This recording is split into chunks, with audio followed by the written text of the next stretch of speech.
Hello everyone. अगर आप Europe या शेनेजन कंट्रीज ट्रैवल करते हैं तो आपके लिए गुड न्यूज़ है।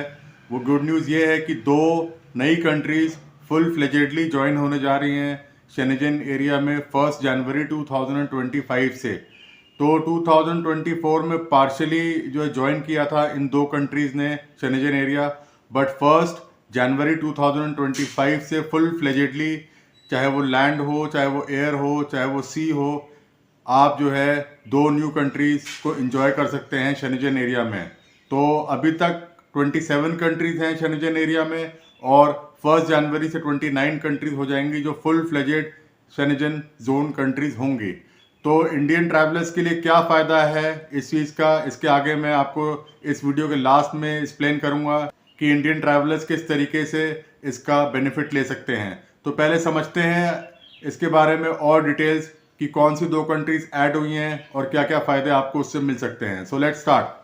Good news for Schengen area travellers. Romania and Bulgaria have been given green light to become full members of Europe's Schengen area. From 1st January, people will be able to cross countries' land border without a passport. It's seen as a major step for the two countries that joined the European Union 17 years ago.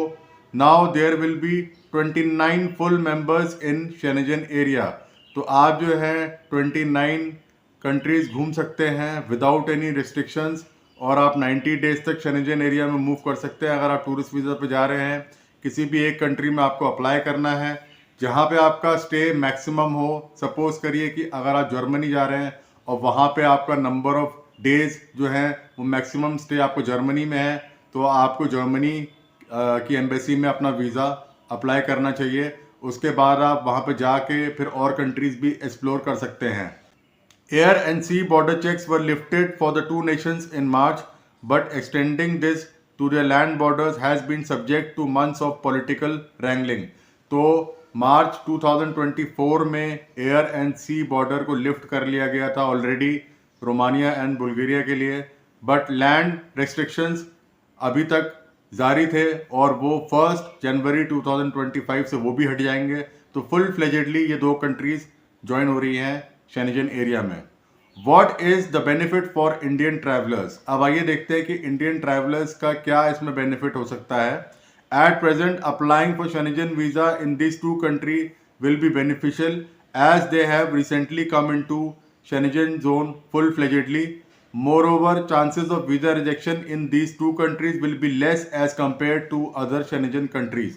तो Indian travellers अगर जाना चाहते हैं शेनेजन area में, तो इन दो countries में अगर वो अप्लाई करेंगे तो आपके चांसेस ऑफ वीज़ा अप्रूवल के ज़्यादा होंगे, बिकॉज ये अभी फुल फ्लेजेडली ज्वाइन हुई है शेनेजन एरिया में, और इनका अप्रूवल रेट सबसे हाई होगा जो और कंट्रीज़ हैं शेनेजन एरिया की।